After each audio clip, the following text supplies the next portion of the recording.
Hey there, and welcome to the People Who Help People podcast. This is the spot for HR and people ops pros who are all about building better businesses by putting people first. We chat with founders and experts who've been there, done that, and are generous enough to share what actually works. Thanks for listening, and we hope you enjoyed today's episode. Hello again. Today I'm happy to be speaking with Leslie Moody, founder and CEO of Power of One Consulting, about building and cultivating power skills in the modern workforce. Welcome to the podcast, Leslie. Thanks, Craig. It's nice to be here. So, Leslie, it's great having you on the podcast today. Tell me what led you to start up Power of One Consulting. Well, Craig, I've been recruiting for the past 5 years, and what I heard time and time again from businesses is that they could find the degrees, they could technically find what on paper looked like the right skills, the right background and expertise. But what they time and time again had a hard time finding were what I used to call soft skills, right? Communication, collaboration, just generally self awareness to then be able to have social awareness. So I also found early on that I really had a passion for working with the job seekers, the people looking for jobs who weren't my clients, but people who were in kind of that transition stage and wanted to know what can I do to help me stand out. So as I began to get interested in the topic and learn more and really realize that effective companies, effective company cultures begin with each individual being their very best self, I decided to launch Power of One Consulting to develop a program that will help, whether it's down to high school age kids looking towards college, or young professionals, or leaders in the workplace who just want to power up those power skills by doing individual type training as opposed to just going into corporations and doing training. So I really believe that work can change the world, right? By being a place that we get to go and feel empowered, like we're solving a problem. But that begins with humans, each individual being aware of their own power and then taking responsibility for it. I really like that angle of each of us being aware of our own power and how you pivoted from the idea of soft skills to power skills. So you mentioned each individual. How will you reach those individuals? How will you deliver this training?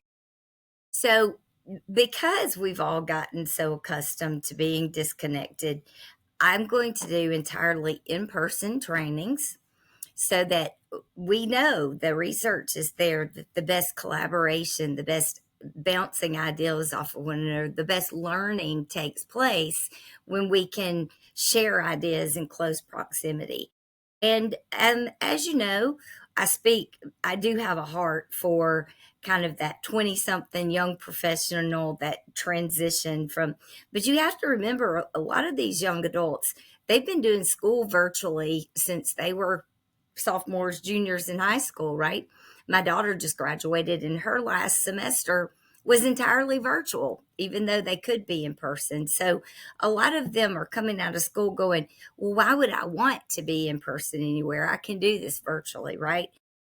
So by helping them to understand the power of in person, but these will be fun, interactive classes. The program that I use for DISC and for EQ is called Taking Flight, and we put birds with the personality styles. And so what it creates is something that's really sticky and people can remember, but also that's upbeat and fun and isn't so, just dots on a page. And we will be going through first learning about our own personalities to gain self-awareness, other personality types to learn to communicate and collaborate, be more adaptable and flexible, and then moving into the EQ piece so that people really gain a deep understanding of how to how to be curious about others, how to listen as opposed to making judgments, right? And just really things that will help any person, whether it be a high school student, a recent college grad, or a later in life leader, to really become better at interacting or leading people, even for things like your sensitivity training issues, just putting people into the workplace that are better able to self-regulate their own emotions and kind of take emotion out of the picture when dealing with other people. It sometimes be a challenge with the young adults that you're speaking with. I've got two of my own 24-year-olds. I think they're powering up in their own ways. But tell me a little bit more. You'd mentioned two groups. You'd mentioned job seekers, um, young professionals, young adults, and also I think I heard you mention high school kids. They're Correct. not necessarily job seekers. They might be career choice seekers. Uh, yeah, that's right. Now, I am a big proponent though for the trades. You know, if someone works with me and everything in their profile and in coaching and talking with them indicates, hey, I don't really want to go do that social stuff. I want to start earning money, helping them gain confidence in that, right? But even down to um, at the high school level, so often there's all this noise of what are you going to be? What do you want to be when you grow up? And you really, I'm still figuring it out, right? I think a lot of us through our lives, if for me, for life to be interesting, you're continually learning and adapting and growing. And so not pinpointing people into, hey, this is what you should do, but by gaining again that self-awareness before they go into whether it's choosing a job or choosing a school or a degree, that they do have some insight into, with your personality type and your goals and your desires, here are some things for you to think about studying. And more times than not, they look at that and go, yes, I am interested in that. I've never heard of this, but I want to learn more about it. Got it. So some of this sounds individualized and some of this sounds like group learning, if you will. So I certainly can appreciate and understand, see the value of one-on-one where you're working with a young adult facing some pretty significant choices about, with my personality, what would I enjoy doing next? Where would I go? Talk to me about the cohort. Is that how many sessions do you envision would be part of a cohort program? So it's going to be 6 to 8 sessions, as well as, though, throughout, they will have an intake session with me so that I understand their goals, what they want to get out of it. Say, thinking back to those young career seekers, some of them may not have a resume, right? I'm not someone who believes, give me your information and I'll write your resume. Right, because we each need to own our story and be able to tell it. So coaching people through that, interview coaching, whatever they need to complement what we're doing in the group cohort. So I'll be meeting with them at least once at the beginning, once at the end, and then throughout through kind of an office hours type program. Now, while cohorts are building, say right now, I'm getting ready to roll out and launch a young career seeker, young job seeker, kind of that early 20s age cohort. But say I've got someone who comes to me that says, I've got this high school student, but I don't have a cohort ready to go with them, right? I am a certified coach as well and can do some one on one in those situations. Terrific. So if there's not a cohort starting soon, one-on-one coaching may be ideal, but I like how as part of the cohort, you've got that one-on-one intake, the one-on-one follow-up, and availability throughout for, I heard this in this week's session. I want to follow up with you, Leslie, on what this means for me. So And the that sounds reason like a for great those offering. the cohorts being so important is it's one thing to learn about your own personality, right? But if you don't learn about other personality types and get to see them in action, you really don't know what to do with it, right? So by working in cohorts, we can do exercises where someone who say I'm a high parrot personality, and if you think about a parrot, that pretty much sums up the personality, right? More talkative, outgoing, optimistic. But having someone who, say, is an owl, which is you're more reserved, more analytical, getting to hear from them and work with them through these workshops and the role playing, the different games and exercises that we'll be doing really gives you a chance not just to learn about yourself, but also how to recognize and interact with other people. I like that. So it's both self awareness and awareness of those around us with whom we'll be working for the rest of our career. Building that awareness of the multiple different bird types that we'll encounter and in the workplace and at home. How long have you been working using this analogy of the bird, our bird friends as personality types? And tell me I don't know, a fun or favorite story about somebody who was a parrot or who was an owl and how realizing that helped them with their self-awareness. Yeah, so I met Merrick Rosenberg, who is the founder of Taking Flight. Oh gosh, it's probably been 6 years ago now at a convention. Was just immediately drawn to the simplicity. William Marston created disc way back in like the 50s, but he never trademarked or copyrighted it. So there's hundreds of versions of disc out there, right? But by putting these birds to it, it makes it so easy to understand, is so sticky. I mean, in a 15-minute conversation with Merrick, I understood the birds and was beginning to get an understanding of the other types and how to how to identify them pretty easily, right? So I started doing every webinar, every session that Merrick was part of, and I highly recommend if anybody gets the opportunity. He does some really cool stuff, whether it's talking about presidents on President's Day or just really cool stuff that he does. But got involved and did the Taking Flight with Disc certification. Started to do that with both small and large corporate groups, and then moved into the coaching and the EQ certifications, as well as change management, innovation. There is a specific module for salespeople. And let me tell you, in all of my years of sales, I've sat through a lot of sales training and really enjoy presenting this one as well. So, over about the past 5 years, almost as soon as I started recruiting, I became very interested in how we tend to think that a person's health affects their work.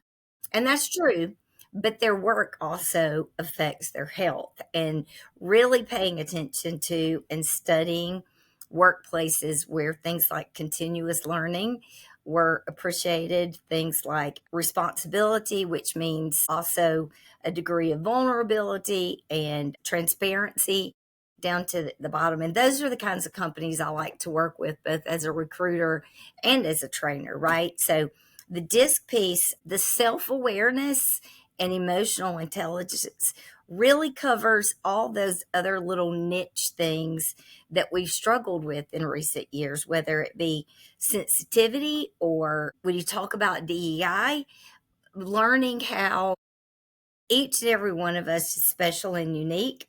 But at the end of the day, we all want to be heard and understood, and the way that people communicate those behaviors can pretty much be characterized pretty easily. So I think helping people learn how to communicate with one another solves a lot of those other problems as well. Got it. So in Power of One Consulting, you're going to be helping individuals, cohorts, understand how to take flight. You mentioned working with companies. Do you envision having I'll say a company training offering as well? And is there anything else that you'll be doing in Power of One Consulting? Well, absolutely, I'll continue to do groups. The groups I like to work with are companies that recognize that the whole is only as good as the sum of its parts, right?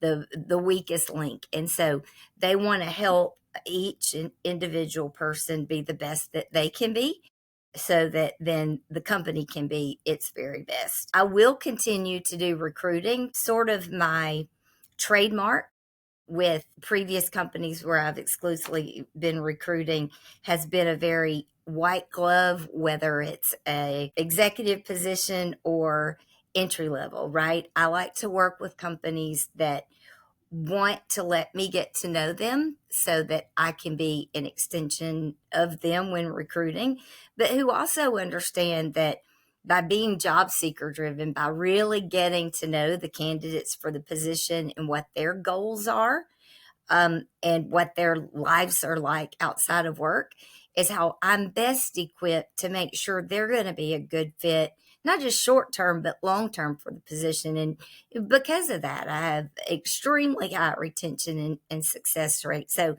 I will continue to do some recruiting, but kind of the traditional recruiting is a much more get the resumes, pass them along. And I foresee my training and development clients being the same as my recruiting clients, because once I'm getting to know them and involved, then I'm already on hand to know who they are and their culture and be able to better identify people who will be a good fit. That was going to be my next question, was how much do you see overlap with placing talent with coaching talent and helping that talent up their power skills and up their ability to add to that company? So just if you could add to what you just said in that Yeah, regard. so I tell every job seeker that I ever work with that I don't make the final decisions. I can't say, hey, I'm going to get you this job, right? But what I can promise is, one, I'm not going to ghost you. There's a whole lot of that that's very impersonal and can be so demoralizing. But secondly, I'm going to do my best to make sure you go away from working with me with something.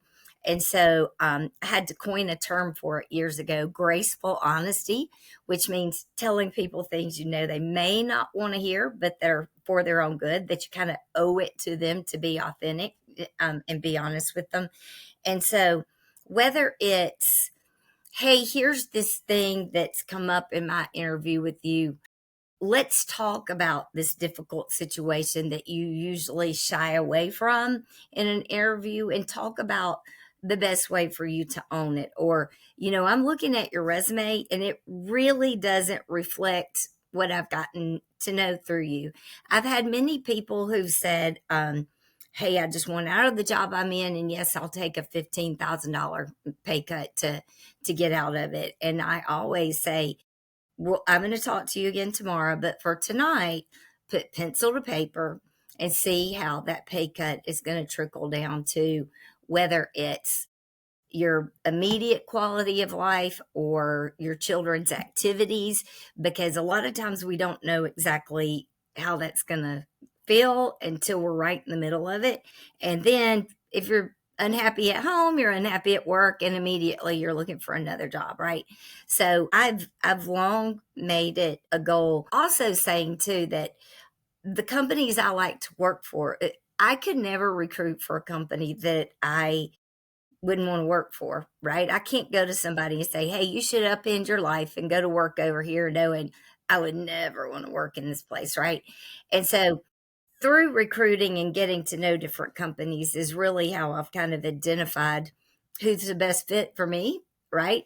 Because we're not all the right person for every situation. And so as I recruit, looking for companies that, again, they believe in this continuous improvement, and that one hire can make or break them, that power of one, right? One good hire can change things for the better, and one bad hire can be completely toxic. So I've long seen that when I'm working with companies as kind of the baseline for what we're doing in recruiting.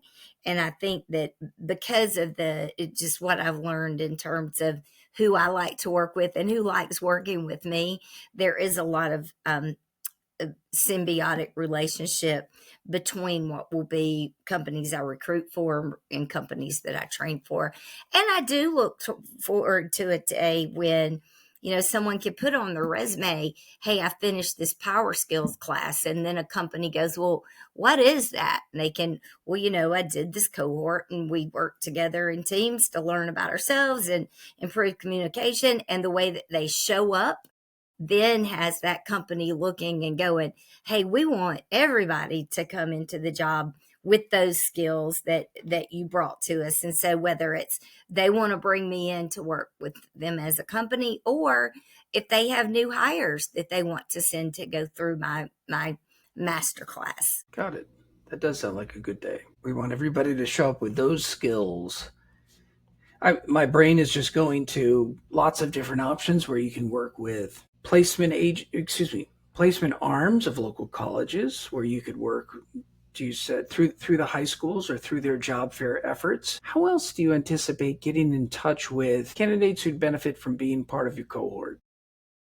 So right now I'm spending a lot of time in LinkedIn Recruiter, not looking for people who are looking for jobs, but people who are in their final years of college, right? And touching base that way. I'm also working with reaching out to organizations, groups, and kind of low hanging fruits, sororities at different schools. Would you want to host this? Just finding anywhere that I can start with kind of a node of people and work out from there. One of the things that I can really offer these folks is, going forward through the lifetime of this, hey, refer somebody back to my program. I'm going to give you a cut, right? And especially as I'm getting launched, these first groups will get, of course, introductory pricing, and because I'm also going to be looking to them for, what do you think about this? How, did we reach the point? If not, what do we need to do different? They really will be getting some credits for helping to further evolve my passion and what I've developed as an area of expertise and an ability to coach, but then transitioning it into this kind of new model and way of delivering it. That sounds very smart. That you've been working with this program, these concepts for at least 6 years, but as you're looking to launch a even higher value service, offering a slight discount to some of the first participants to help you co-develop and refine it. And then you'll know if you did it right when those referrals start coming in and other people saying, hey, we want you to come back for our sorority next year and do the same thing, or referring new cohort members. Great idea. I like that a lot. So Leslie, tell me, when are your initial cohorts going to be launched? I know the company's still forming up, but when do you think you'll have your shingle fully hung and cohorts up and running? So I will be accepting applications for the first group by the end of this week. Still got some forms to build to be able to get interest and such. With mid January, let people get through the, back to work. It's a new year slump that's starting mid January with the first group to be this young professionals or soon to graduate college students, and probably launching with a high school a bit younger group, not too far behind that. The hardest part with those guys is scheduling, right? Because they pretty much with school all day, and then they have their activities and athletics at night. So through kind of some interest forms and talking with people, kind of finding the right time to get those together is kind of the hold up that's going to make them a little slower getting started. I have a feeling that the candidates you want in your program are going to find the time, and they'll.